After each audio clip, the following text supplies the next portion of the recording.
you're an expert book reviewer. And then secondly, give it some kind of a context if need be. Like what are you trying to do? For the job ad one, you're trying to hire, let's say in my example, a sales rep. So, hey, I'm trying to hire a sales rep for my company. Okay, that general context is really helpful. And then third step, be really specific as far as what you want the end result to look like.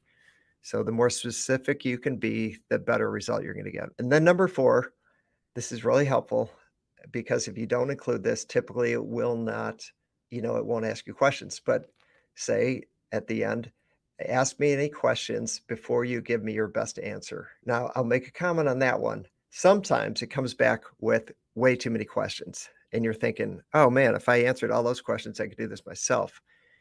If there's too many questions or you don't want to deal with the questions that it gives you, you can merely say, proceed with the information that you have, and it will spit out an answer, and it typically spits out a great answer.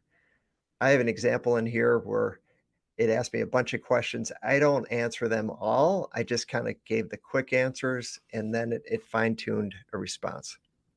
So that is kind of a four-step formula for prompts when you're speaking with ChatGPT.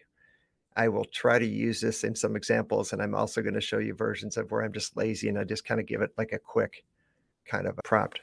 All right, so here's my first example, and it's a book review. So you're an expert book reviewer, and I'd like you to review a book called, fill in the blank, whatever book it is. And I like to start with, give me the top 10 points. You don't have to limit yourself.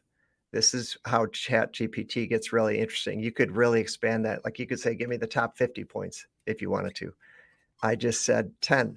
So I have a longtime buddy, John Bryan. He's like, we were talking on the phone a few weeks ago, and he said, oh, you got to read this book. You got to read this book. I got to tell you about it. It's about these two guys. One's a beach bum, and the other guy he's like a corporate executive, stock market, like multimillionaire guy. And the book is really cool because at the end, it's the same person. And the book is about having daily habits, and the person in the book lived both of those lives. And he says that the difference is he had these daily habits. So it's just a slight edge. So I'm like, all right, I'll check out that book.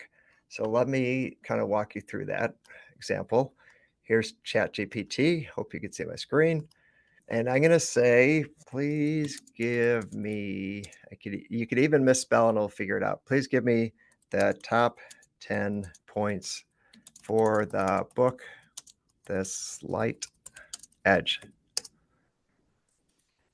Notice I didn't say, you're an expert book reviewer. I just kind of got lazy. This is the lazy one, and it's going to spit 10 points out. So daily disciplines, easy to do, easy not to do. So why it's thinking, give me these answers, I'm gonna have a conversation with it. Now, that's the biggest difference between the internet and ChatGPT. You can have a conversation with this. So now what I want to do is I want to say, thank you. I'd like to make a daily journal out of these.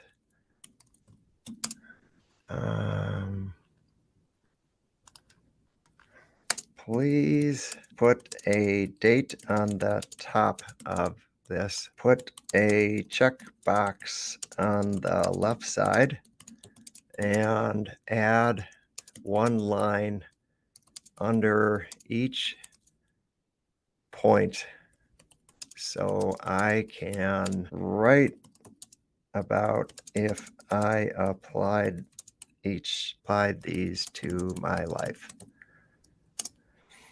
All right, let's see what it says. Oh boy. Now, I will say this about ChatGPT. I'm obviously live here, and it's going to give me different responses occasionally. But again, you could have a conversation with it. So I'm going to say, I don't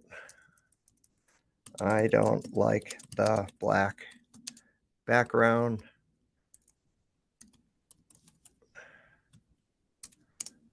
I'm just going to say that. And please add. Oh, See, that's not bad. So I'm gonna say, "Now, please add the description of each point."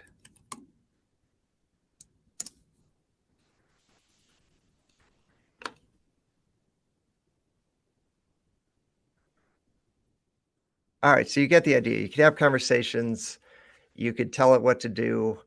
Now, I could print this, I could print a couple copies. Let's say I print 30 copies, and I could make this into a journal.